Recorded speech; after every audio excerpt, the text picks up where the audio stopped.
राज ठाकरे असं म्हणाले की आमच्या वादापेक्षा महाराष्ट्र मोठा आहे, ही त्यांची लाईन होती.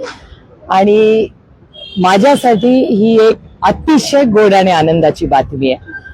योगायोगाने ती बातमी बघितल्या मी दोघांनाही संपर्क साधला आणि आज मनापासून म्हणजे माझ्या अंगावर आज ऍक्च्युली काटा आलाय की इतका आनंद आणि समाधानी गोष्ट होती. कारण आमचे आणि बाळासाहेब ठाकरेंचे 5-6 दशकाचे कौटुंबिक संबंध आहे आणि दोघंही म्हणजे उद्धवजी आणि राजजी दोघंही आम्हाला सगळ्यांना आमच्या पवार कुटुंबाला अतिशय दोघंही तेवढेच प्रिय आहेत. आणि आज दोघं भाऊ एकत्र येत आहेत. मला असं वाटतं आज बाळासाहेब हा दिवस बघण्यासाठी असते तर आम्हाला सगळ्यांनाच खूप आनंद झाला असता. महाराष्ट्राच्या हितासाठी आणि कुटुंबासाठी दोघं एकत्र येत असतील. मला असं वाटतं हा महाराष्ट्रातल्या इतिहासातला राजकीय आणि कौटुंबिक दिवसातला एक सोनेरी दिवस हा आमच्या सगळ्यांसाठीच राहील. उद्धव ठाकरेंनी काही अटी घातल्यात. ते म्हणतात त्यांनी कोणासोबत उठावं, कोणासोबत बसावं, कोणाच्या पंक्तीला जावं हे जर ठरवलं, त्याच्याबद्दलची भूमिका घेतली तर आम्ही त्यांच्यासोबत जायला तयार. असं दोघांचेही मी स्टेटमेंट तुमच्या कुठल्याच चॅनलवर ऐकलेले नाहीत. त्यांचे स्पोक्स पर्सन्स बोलतायत. त्याच्यामुळे स्पोक्स पर्सन म्हणजे ती व्यक्ती नाही.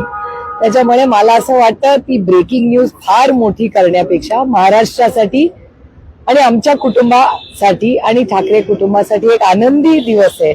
त्याला फार फाटे फोडण्या आणि कन्फ्युजन मिसकम्युनिकेशन वाढवण्यापेक्षा आपण महाराष्ट्राच्या हितासाठी दोन बंधू जर एक येत असतील तर मला असं वाटतं आपण सगळ्यांनी प्रेमाने त्याचं स्वागत करावं. नाही, उद्धव ठाकरेंनी भाषणात म्हटलंय असं की मी राज ठाकरे म्हणत असतील किरकोळ भांडण आहे ते जर नंतर तर विसरायला तयार आहे. उद्धव ठाकरेंनी भाषण केले तशी त्यांची प्रतिक्रिया पुढे आहे. हो, मग त्याचं स्वागतच केलं पाहिजे ना.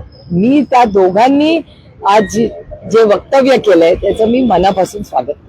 याला जोडून त्या दोघांनी एकत्र येण्याचं सांगितलं खरं, पण ठाकरे एकत्र येत असतील तर जसे आता पुन्हा पवार एकत्र यावेत का, याबद्दल तुम्हाला काय वाटतं? पांडुरंगाची इच्छा. ताई, तुम्ही म्हणताय की मला फार आनंद झालेला आहे, मात्र नितेश राणे म्हणतायत की दोघे एकत्र आले तरी असा काय फरक पडणार आहे, दोघंही अस्तित्वासाठी एकत्र येतात.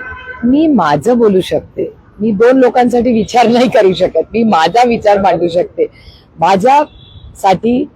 आणि मी अनेक वेळा म्हणलेले आहे की रिश्ते जोडने के लिए ताकद लगती है, तोडने के लिए नहीं. त्याच्यामुळे नाती संबंध माझ्यासाठी खूप महत्वाची कालही होती, आजही आणि उद्याही राहतील.